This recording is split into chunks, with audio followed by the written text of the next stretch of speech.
of my daughter's sudden flight by her trusty maid, whose confidence I purchased by means of a small coin I followed at once by luggage train, you will clearly understand that all communication between yourself and my daughter must cease immediately. On this point, as indeed on all points, I am firm. And I am engaged to be married to Gwendolyn, Lady Bracknell. You are nothing of the kind, sir. And now, as regards Algernon. Algernon, What? Yes, Augusta. may I ask if it is in this house that your invalid friend Mr. Bunbury resides? Bunbury? No, but Bunbury doesn't live here. Bunbury's somewhere else at present. In fact, Bunbury is dead. Dead? When did Mr. Bunbury die? His death must have been extremely sudden. Yeah, Bunbury died this afternoon. What did he die of? Bunbury? Yes, Bunbury. Bunbury's doctors found out that Bunbury couldn't live, and so Bunbury died. How did he die? By what means? He was quite exploded. Explosion! Was he a victim of some revolutionary outrage? No. I was not aware that Mr. Bunbury was interested in social legislation. His doctors legislation. found him out, and then Bunbury just died because they said so. He seems to have had great confidence in the opinions of his physicians. I am glad, however, that he made up his mind at the last and took some course of action and followed proper medical advice. What? Oh. Mr. Worthington, who is this young person whose hand my nephew Algernon is now holding in what seems to me to be a peculiarly unnecessary manner? That lady is Miss Cecily Cardew, my ward. I am engaged to be married to Cecily Ann Augusta. I beg your pardon? Mr. Moncrief No. and I, we are engaged to be married, Lady Bracknell. I do not know if there was anything peculiarly exciting in the air, but the number of engagements that go on seems to me to be quite higher than statistics have laid out for our guidance. I do not think some preliminary inquiries on my part would be out of the question. Mr. Worthing, is Miss Cardew at all connected with any of the larger railway stations in Atlanta? I merely desire information. Until yesterday, I was not aware of any families or persons whose origin was in a terminus. Well, Miss Cardew is the granddaughter of the late Mr. Thomas Cardew. Miss Cardew's family solicitors are Messrs. Markby, and Markby. Markby, and Markby. Yes. A firm in the highest position of their profession. So far, I am Well, satisfied. how extremely kind of you, Lady Bracknell. Gwendolyn, the time for our departure has arrived. We have not a moment to lose. Oh, Mr. Worthing, as a matter of form, I should ask, does Miss Cardew have any little fortune? Oh, well, about $150 million in funds. Oh, goodbye, A Mr. moment Bracknell. of your So time. please, Mr. You know you've got to leave now. $150 million. And nothing can stop me. Not furniture. I'm invincible. You said $150 million in income. Why, Miss Cardew seems to me to be a very attractive young lady. Now that I look at her. Few girls these days have any really solid qualities. Qualities that last and improve with time. We live, I regret to say, in an age of surfaces. Come here, sweet child. young lady should never be on her knees. Your hands are wet and clammy. Let me take a look at you. Oh, sweet child, your dress is sadly simple, and your hair appears almost as nature left it. But we can alter all of that. Kindly turn around for me, child. No, the side view. Oh, just as I expected. The chin a little higher, dear. Style is largely dependent on how high the chin is worn. They are currently worn very high just at present. Algernon, there are distinct social possibilities in Miss Cardew's profile. I don't give two pence about social possibilities. Algernon! Yeah. Never speak disrespectfully about society. Only people who can't get into it do that. Well, I suppose I must give my consent. Thank you, Lady Bracknell. Cecily, you may kiss me. No. Is that tongue? Thank you, Lady Bracknell. And you may address me as Aunt Augusta for the future. Oh my God, thank you, Aunt Augusta! I think the marriage should take place very soon. I must say I do not approve of long engagements. They give people the opportunity to get to know each other's character, and I don't think that is ever advised. I beg your pardon for interrupting you, Lady Bracknell, but I am Miss Cardew's guardian, and she cannot marry without my consent. Now that consent I absolutely decline to give. About what grounds? Algernon has nothing but he looks everything. What more could you desire? Well, I do not approve of his moral character. I suspect him of being untruthful. Untruthful? My nephew Algernon, impossible. Fear there can be no possible doubt about the matter. I decline to give my consent. Come here, pretty child. Oh.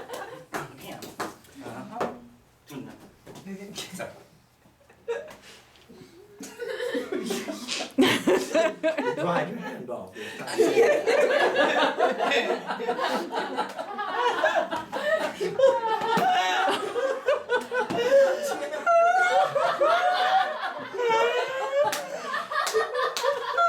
Young ladies should always look very stoic, I always say. Don't hold the mirth of youth within. It'll keep you young.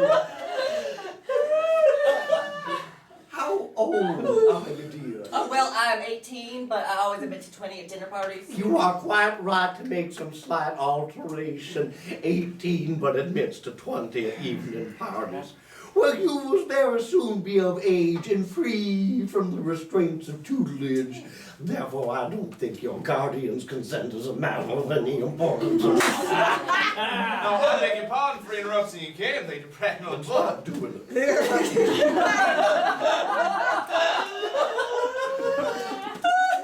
it is only fair to tell you that according to her grandfather's will, Miss Cardew does not come legally of age till she is 35. Well, that does not seem to me to be a grave objection. Atlanta society is full of women who have, of the highest birth, who have chosen to remain 35 for years. I don't see if there would be any reason we could not expect Miss Cardew to be even still more attractive at the age you just mentioned. There will be a great accumulation of property. Algie, could you wait till I was 35? I could. I mean, you know that I Yes, could. yes, I felt that instinctively. I couldn't wait that long. I can't wait more than 5 minutes for anybody. It makes me rather Oh, cross. sweet old Cecily. I don't know, Mr. Moncrief. Lady Bracknell, the matter is entirely in your own hands. Now, the moment you consent to my marriage with Gwendolen, I will gladly allow your nephew to form an alliance with my wife. You understand that what you suggest is quite impossible. Well, then a passionate celibacy is all any of us can look forward to, it seems. That is not the destiny I propose for Gwendolyn. Come along, child. We've already missed 5, if not 6 trains. To miss any more might expose us to comment on the platform. Everything is quite ready. Oh, the Christians! Is that not a bit premature, sir? This must be how Moses parted the Red Sea.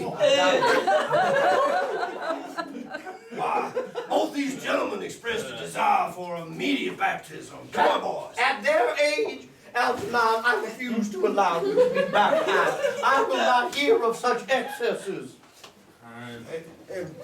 I'm to understand that there are to be no Christians at all this afternoon.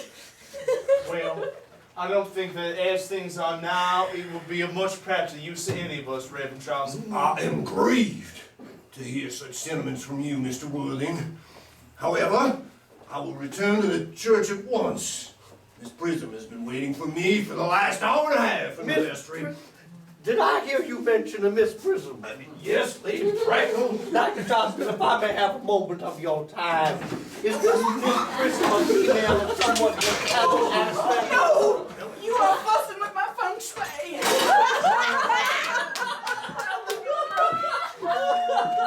Feng Shui is not in the Bible.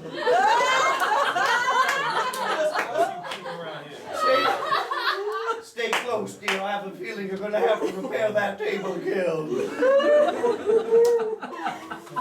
I'm on my way to see Lady Well, where was I? Is she a female of somewhat repellent aspect and somewhat loosely connected with education? She is the most cultivated of ladies and the very picture of respectability. It is obviously the same person. May I ask, what position does she hold in your household?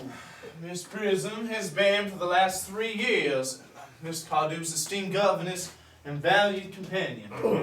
Well, despite what I hear about her, I must see her at once.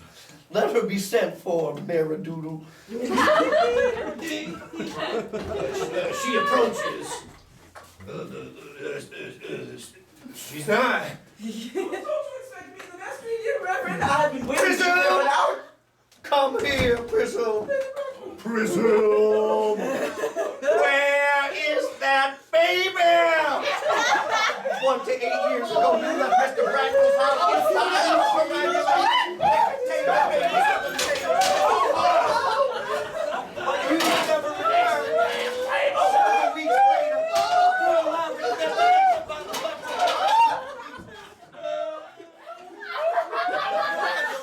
located at midnight in the dark corner of the station at Bayside.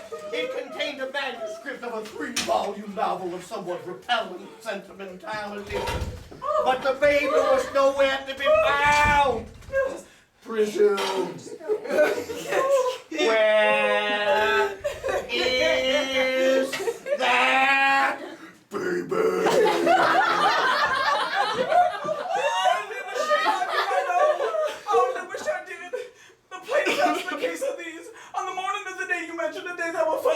Branded in my memory.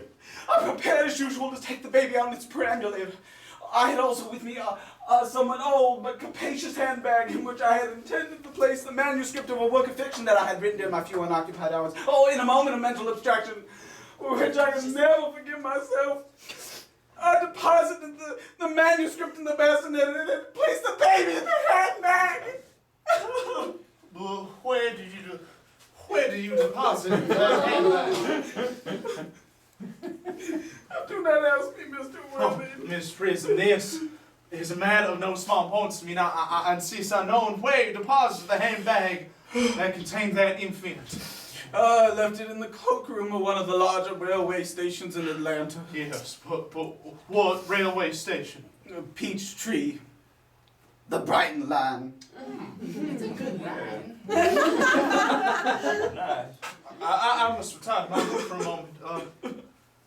Gwendolyn, wait there for me. If you are not too long, I will wait for you all my life. Mr. Worthing. What do you reckon this means, Lady Bracknell? I dare not even speculate, Dr. Chaucer. I need hardly tell you that the families of our high position, strange coincidences are not supposed to occur. They are highly considered things.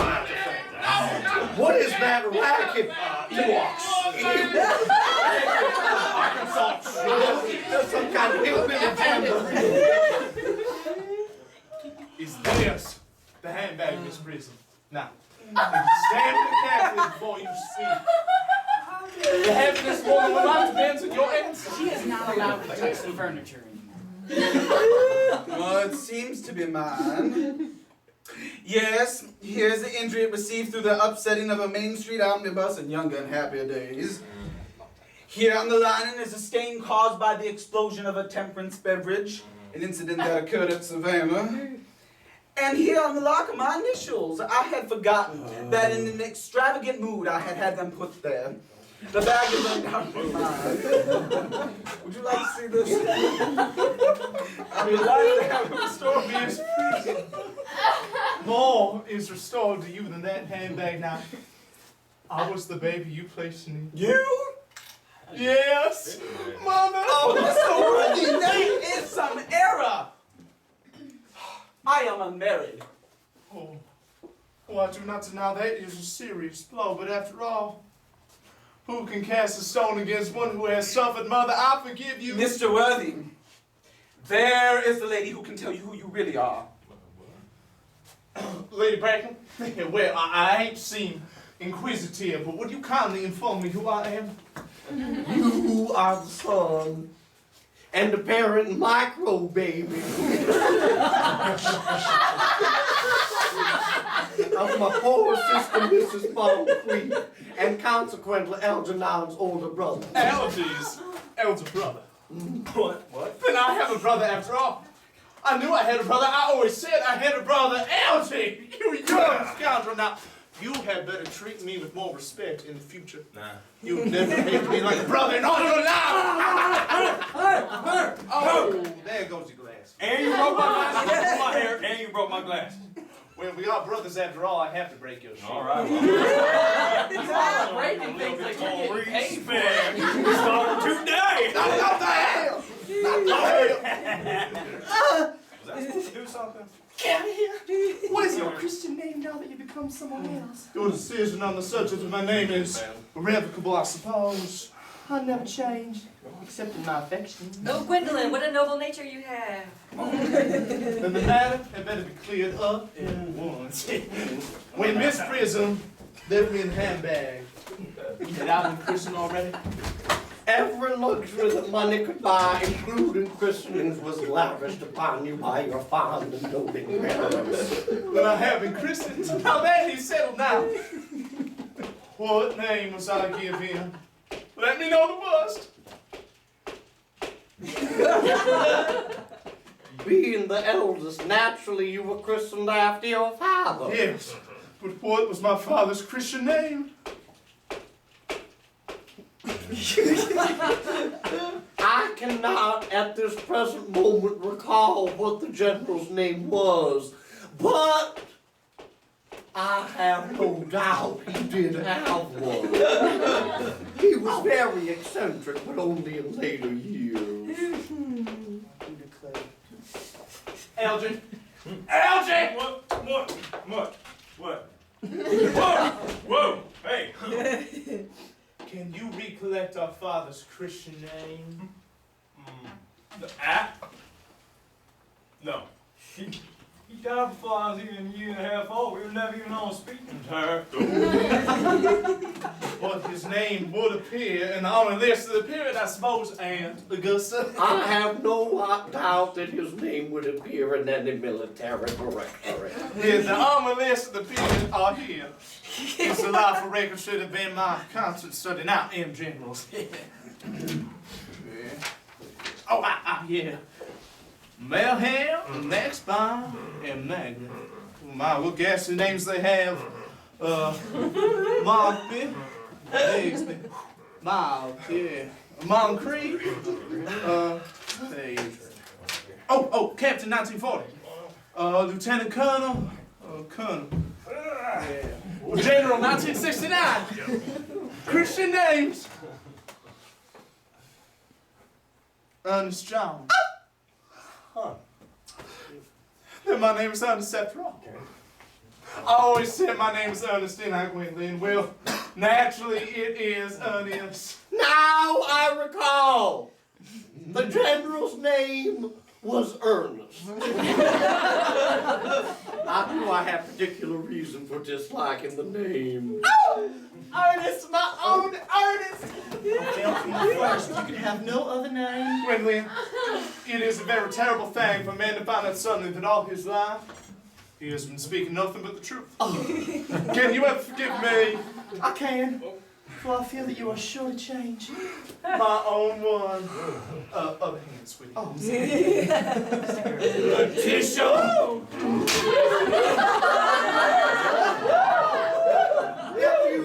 you appear to be displaying signs of triviality. On the contrary, Aunt Augusta, I now understand for the first time in my life the vital importance of being earnest.